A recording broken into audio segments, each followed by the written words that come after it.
if you want to get started with GitHub Codespaces, it's really easy to do so because all you need is an account with GitHub.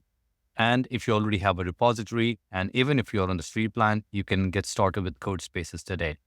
If I take you through the pricing page for GitHub and scroll down under the free section, they have Codespaces access.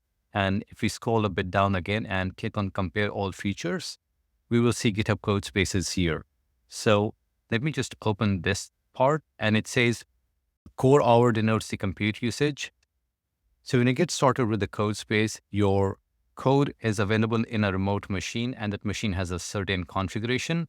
So by default, you get a 2-core machine and you get 60 hours free. So if you divide it by 30, which is 30 days, you get almost 2 hours worth of work that you can do each day with the Codespaces on a free plan. But if we change it to a 4-core machine, which is powerful, that usage turns out to be half.